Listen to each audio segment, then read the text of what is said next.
U.S. troops are under attack at Al-Assad Air Base in Iraq as we speak. And just in case you have not been keeping count, this makes over 80 attacks on U.S. troops in the Middle East since the war between Hamas and Israel began. Now, the Pentagon and the White House, so far, they have only confirmed a little over 50 attacks, but there has been over 80. And my question is, how many attacks does there have to be before we respond in a way that stops the enemy from attacking? I mean, within the next few days, we're going to be up to 100 attacks on U.S. soldiers. And while I don't want war at all, at the same time, we cannot leave our soldiers at these bases as sitting ducks, allowing them to be attacked by missiles, rockets, and drones every single day. Now, so far, there has not been any confirmed casualties, but I don't know what to really believe here. Because I would think that after 80 attacks, there would have at least been some serious injuries, but we already know that they have covered up the severity of some of the injuries that these soldiers have sustained.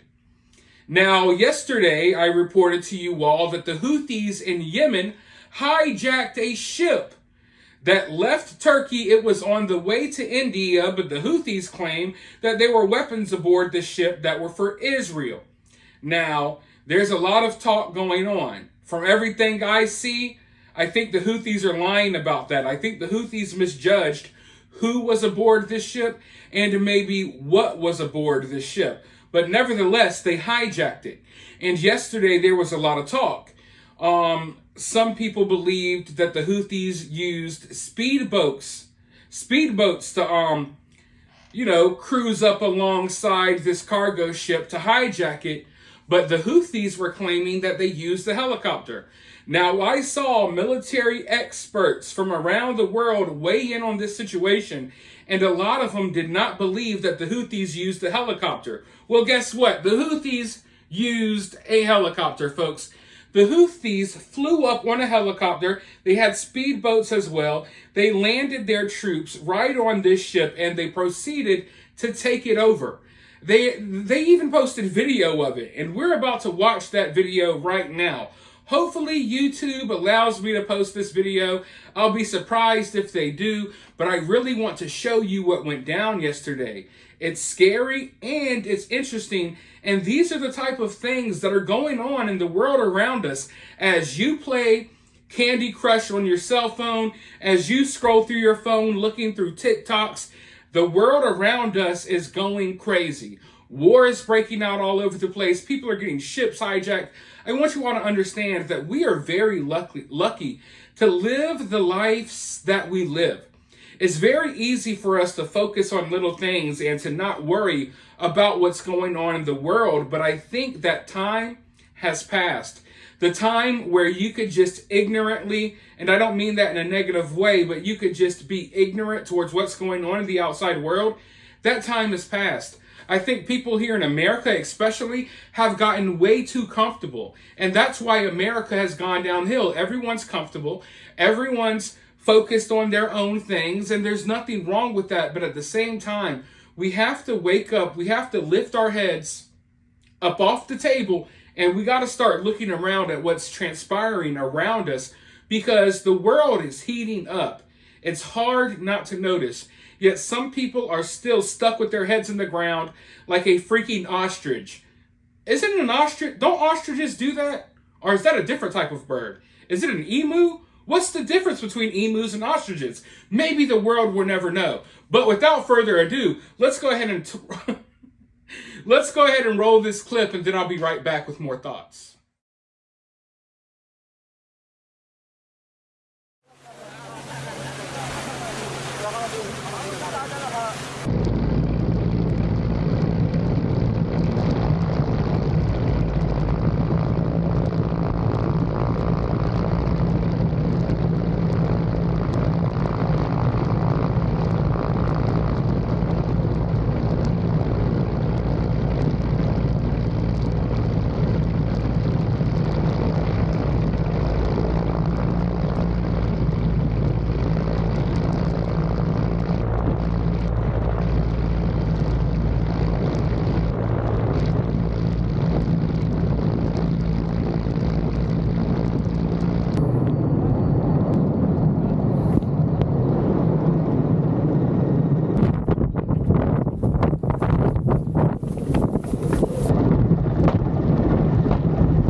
吃了，吃了。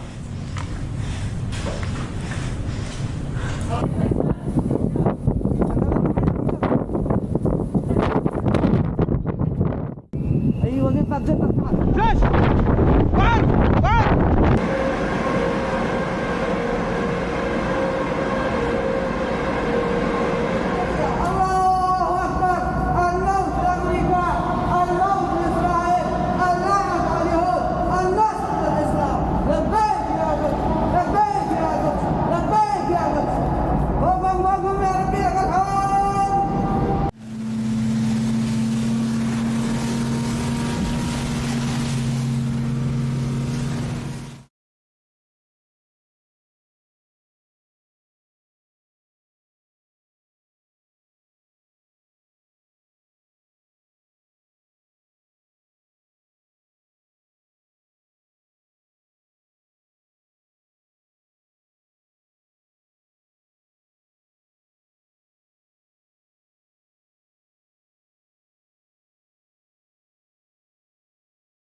Look at me. I'm your captain now. Any of you ever seen that movie with Tom Hanks?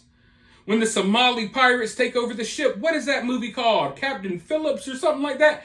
I don't remember the name of the movie, but I'm sure some of you have seen it. This is scary though. It's crazy that in this day and age, we're still dealing with pirates. Modern day pirates, now they come equipped with, AK-47s and rocket launchers, but they're still pirates. Nonetheless, Blackbeard would be proud. But yeah, looking at this situation is obviously scary. I'm sure it was very scary for everyone on board. And I think that we're going to have to start looking at the possibility of including, armed guards or soldiers.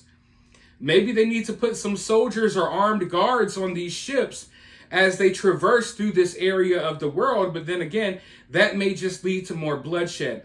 But something's going to have to be done about this. The Houthis can't just be allowed to hijack ship after ship after ship. And the Houthis have already said, hey, this one was successful, we're going to do more. So there's several possibilities here. One possibility is that the Houthis continue doing this and that Israel and the U.S. responds and attacks Yemen. That is very, very likely. But also, you have to understand, as they continue to try to hijack these ships, it's messing up international trade. When you wake up tomorrow and your Amazon package isn't in front of your door on time, understand that that may be because of the Houthis. Now, if the Houthis want to piss the world off, go ahead and keep doing what you're doing. Because we're heading into the holiday season. If people are late getting their presents, if people are late getting their orders because the Houthis want to ransack cargo ships in the Red Sea, the whole world will be pissed. But in all seriousness, this is tampering and getting in the way of international trade. There's going to be several countries that are upset about this, not to mention that the people on board the ship were from various different countries as well. I don't know how the Houthis are going to go about this. Are they going to release the hostages that they took off the boat? I don't know. I don't even know if there's really serious discussions being had right now about what's going to happen here. But you would have to believe that behind the scenes, they're already drawing up plans because, listen, You can kill people, you can bomb people, you can do all that, but once you start messing with people's money, once you start messing with these people's money and these countries' monies and their goods and their cargo ships, they're not going to play about that. They'll allow you to attack U.S. bases in Iraq and Syria all day. Listen, you can attack the bases in Iraq and Syria over 80 times. The U.S. isn't going to do anything. Because who cares? It's just a few soldiers out there. But oh, you mess with this cargo ship and you stop this diplomat from getting their shipment, you stop this country from getting this shipment, and you stop this country from receiving money for this shipment, then these countries will get involved. So I am patiently waiting to see how the U.S. and how Israel responds to what the Houthis did, because it will show you that they value this cargo more than the lives of our soldiers that are stuck in the Middle East, in the middle of nowhere, under attack every single day, all day long, nonstop rockets and drones fired on their positions, and nothing's really being done about that. So I'm interested in seeing how they handle this ship. Now, they may be reluctant to do too much because it may be a bad look, considering, like I said, there's been 80 attacks on U.S. bases and nothing's really been done about it. So as of right now, we just got to sit back and wait. I don't know if they're going to slow down or put a pause on the ships heading through this area, but I can guarantee you that if they don't, the Houthis will strike again. The Houthis have proven that they are about what they say they are about. When they say they're going to do something, they do it, and that is very dangerous. But for now, let me know your thoughts and opinions down in the comments below. If you're feeling generous and you would like to support the channel, you could do so via Super Thanks. Or you can support the channel for free by sharing this video, hitting that like button, subscribing, ringing that notification bell, and as always, I'll talk to you all very soon in the next one.